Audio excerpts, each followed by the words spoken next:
सभापती महोदय, हा विषय प्रवीण दरेकर साहेबांनी आणला त्याबद्दल खरोखर त्यांचे मी आभार मानतो। का हा विषय काय राजकीय नाहीये, हा देशाच्या राष्ट्रीय सुरक्षतेचा विषय आणि देशाची राष्ट्रीय सुरक्षता प्रथम आहे, त्याच्या बाबतीत कुठलाही कॉम्प्रोमाइज होऊ शकत नाही। परंतु हे जे काय आता सांगतायत गृहराज्यमंत्री की केंद्र सरकारचा इनपुट, त्याच्यावरती कारवाई, मग कशा प्रकारची कारवाई होते, कशा प्रकारची कारवाई होत नाही। अहो, मुंबईमध्ये पोलिसांना आणि महानगरपालिकेला काय माहित नाही असं कधी झालंय? कुठली वस्ती अशी आहे की जिकडे बांगलादेशी नाहीयेत?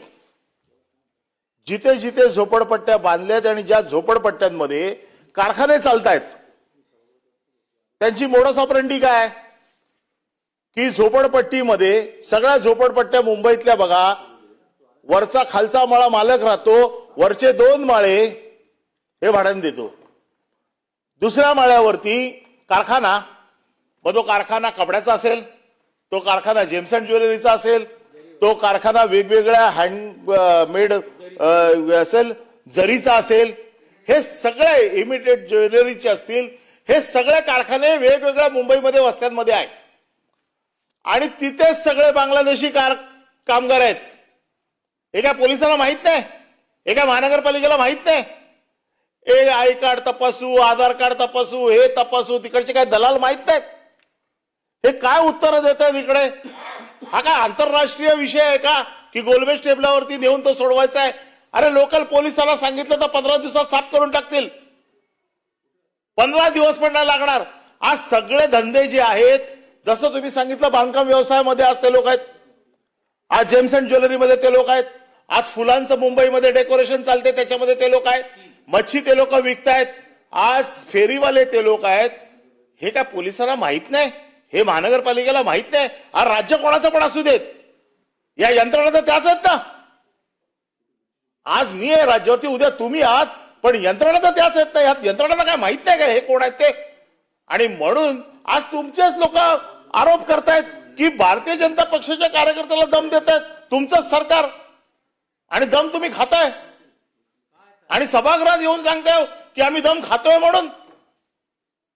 हे फार गंभीर आहे। हा जो विषय राष्ट्रीय सुरक्षेचा विषय, 2-5 बांगलादेशी इथे राहिले मोठा विषय नाही आहे, पण त्याच्यात 2-4 अतिरेकी आले बांगलादेशात आणि देशात जर घातपात घडवून गेले तर फार मोठा विषय आहे। नीट समजून घ्या विषयाचं गांभीर्य। हे राजकारण म्हणून या विषयाकडे बघू नका।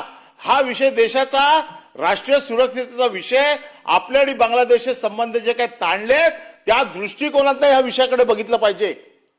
आज किरीट सोमय्यांना तर तुम्ही आता काय काम ठेवलं नाही, अर्धे सगळे नेले तिकडे, ते आपले घेऊन फिरतायत सगळीकडे। अरे त्यांना माझ्या बरोबर पाठवा, मी असेच 2000 लोक शोधून देतो एका दिवसात, असेच देतो। बँड्रापासून अंधेरीपर्यंत तुम्ही माझ्या बरोबर चला, मी तुम्हाला 2 दिवसात 2000 लोक शोधून देतो। प्रवीण दरेकरला काय माहित नाही आपल्या भागात कुठे आहेत ते? मुंबई जे राहणारे लोकांना माहित नाही कुठे राहतात ते? हे सगळ्यांना माहिती आहे, पण ह्याला राजकीय विषय करू नका। आणि जर करायचाच असेल हा विषय तर माझी स्पेसिफिक मागणी आहे, आज डान्स बार मध्ये मुली कोण नाचते? तो बांगलादेशातल्या मुली नाचत नाही, पण आता मी कोणाला प्रश्न विचारू डान्स बारचा? ज्यांच्या डान्स बारवरती कारवाई करतात पोलीस, आता त्याच्यामध्ये बांगलादेशी मुलगी नव्हती सापडली, आता त्यांच्याचकडनं उत्तर घ्यायचं आम्ही। सभागृहाचं तुम्ही नीट पावित्र्य जपा।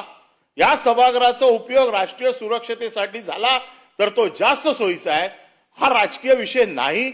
माझा साधा प्रश्न आहे, तुम्ही टास्क फोर्स तयार करा, अतिशय डीपली जाऊन प्रत्येक झोपडपट्ट्यांमध्ये, प्रत्येक वस्त्यांमध्ये त्यांची एकदम सखोल तपासणी झाली पाहिजे। याला कोम्बिंग ऑपरेशन म्हणतात। कोम्बिंग ऑपरेशन केलं पाहिजे याच्यामध्ये नुसते तुमचे आधार कार्ड आणि कागदपत्र तपासून होणार नाहीयेत।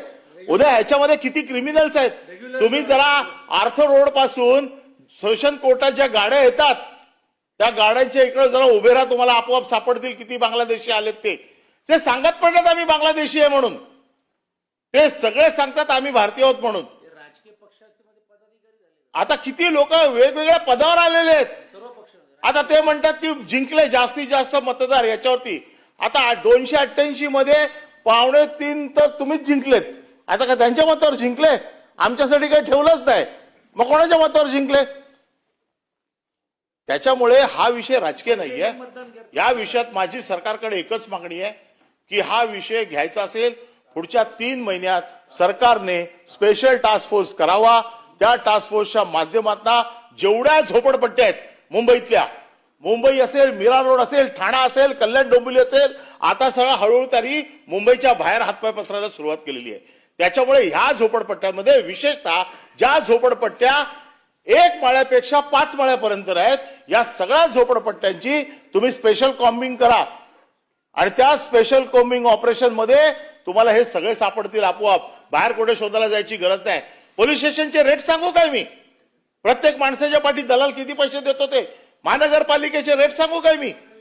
आणि हे जर झालं नाही तर पुढच्या अधिवेशनामध्ये आम्हाला बांगलादेशींना मुंबईमध्ये ठेवण्यासाठी महानगरपालिका आणि पोलीस यांचं दरपत्रक आम्हाला जाहीर करावं लागेल.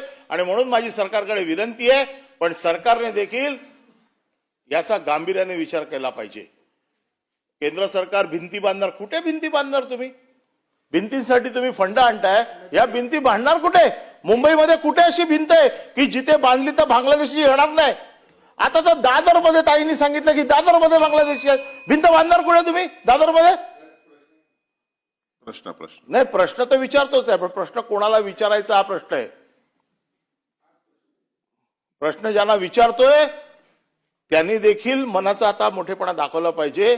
त्यांच्याकडनं पण अशी कुठली कृती नाही झाली पाहिजे ज्याच्यामुळे या विभागात त्यांना प्रश्नाला उत्तर देताना त्यांना देखील 10 वेळा विचार करायला पाहिजे की मी फार स्वच्छ मनाने आणि साफ मनाने प्रश्नाचं उत्तर देतोय.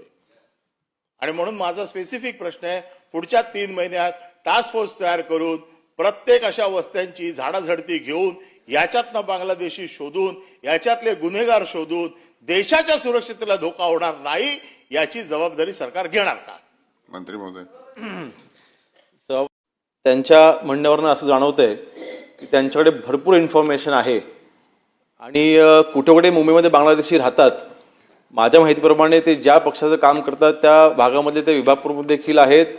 ज्या भागामध्ये ते नेतृत्व करतायत त्यांनी तिथली इन्फॉर्मेशन आम्हाला द्यावी. नक्कीच त्याच्या आधारे आम्ही कारवाई करू, काही अडचण नाही. पोलिसांच्या कारवाई होतच आहेत, पण त्याच्यामध्ये आपल्याकडे जी इन्फॉर्मेशन आहे ती आपण आम्हाला द्यावी. आपण जे उपस्थित केले आपल्याकडे असतील तर द्यावी ना, आम्ही कारवाई करू त्याच्यावरती. पोलीस तर कारवाई